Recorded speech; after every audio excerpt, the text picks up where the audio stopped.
جب تک انسان کا بھروسہ عام انسانوں سے وابستہ رہتا ہے، دنیا داروں سے وابستہ رہتا ہے، پیسوں سے وابستہ رہتا ہے، دنیاوی معاملات کے ساتھ وابستہ رہتا ہے، تو وہ کمزور ہوتا جاتا ہے دن بدن۔ اور رسول پاک صلی اللہ علیہ وسلم داعیہ الی اللہ ہیں، تو حضور نے ہمیں یہ سوچے دی ہیں کہ تم نا اپنے آپ کو اللہ رسول سے وابستہ کرو، پھر یہ جو کمزوری ہے نا، کمزوری یہ تمہارے دل سے نکل جائے گی۔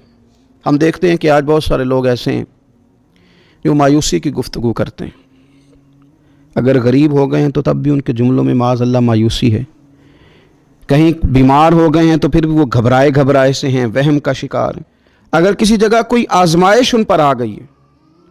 تو بھی مختلف توہمات کا وہ شکار ہو جاتے ہیں۔ اگر توجہ اللہ رسول کی جانب ہو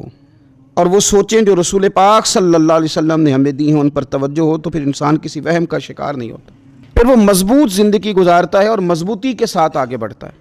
کیونکہ اس کو سمجھ آ گئی ہے کہ میرا خالق اللہ ہے، رازق اللہ ہے، پیدا کرنے والا اللہ ہے، اور میرے تمام معاملات کا محافظ بھی میرا اللہ ہے۔ پھر وہ کمزور نہیں پڑتا، پھر وہ زیادہ امیدیں لوگوں سے وابستہ نہیں کرتا،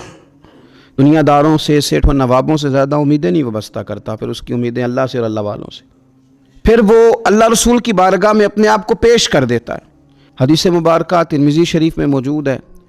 راوی حضرت عبداللہ ابن مسعود رضی اللہ تعالیٰ عنہ ہیں۔ ذرا حضور صلی اللہ علیہ وسلم کے تربیت کرنے کا انداز دیکھیے گا۔ حضرت عبداللہ ابن مسعود رضی اللہ تعالیٰ عنہ روایت کرتے ہیں کہ نبی پاک صلی اللہ تعالیٰ علیہ وسلم نے فرمایا کہ اللہ تعالیٰ نے ہر جان کو پیدا فرمایا، ہر جان کو اللہ تعالیٰ نے پیدا کیا، تو 3 چیزیں رب کریم نے لکھ دیں اس کے لیے۔ ہر جان کو پیدا کیا تو اللہ نے لکھ دیا، کیا لکھا؟ اس کا رزق کتنا ہے یہ بھی رب نے لکھ دیا، عمر کتنی ہے، زندگی کتنی ہے یہ بھی رب نے لکھ دیا، اور جو اس پر مشکلات آئیں گی وہ بھی اللہ نے لکھ دی۔ اس کی حکمت کے تقاضوں کے تحت جو مشکلات آئیں گی انسان کی گناہوں کی معافی کا سبب بنے گی، نیک ہے تو درجات کی بلندی کا سبب بنے گی۔ تو جو مشکلات اس کی طرف آئیں گی، جو مصیبتیں، بیماریاں، تنگیاں، وہ سب اللہ تبارک و تعالیٰ کی حکمت کے تقاضوں کے تحت آئیں گی۔ اب انسان یہاں گھبرایا رہے، مایوس ہو جائے۔ ایک بات اب ذرا یہاں صوفیاء کہتے ہیں، وہ بھی سمجھنے والی ہے،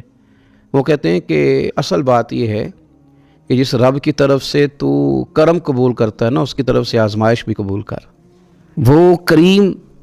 جو تیرے اوپر رحمت کے دروازے کھولتا ہے، کبھی اپنی حکمت کے تقاضوں کے تحت تجھے کسی مشکل میں ڈالے تو اسے بھی تھوڑا سا قبول کر۔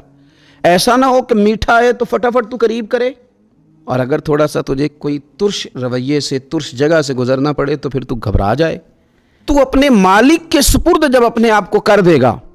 پھر تیری طبیعت سکون میں آ جائے گی، تیرا قلب ٹھنڈک میں آ جائے گا۔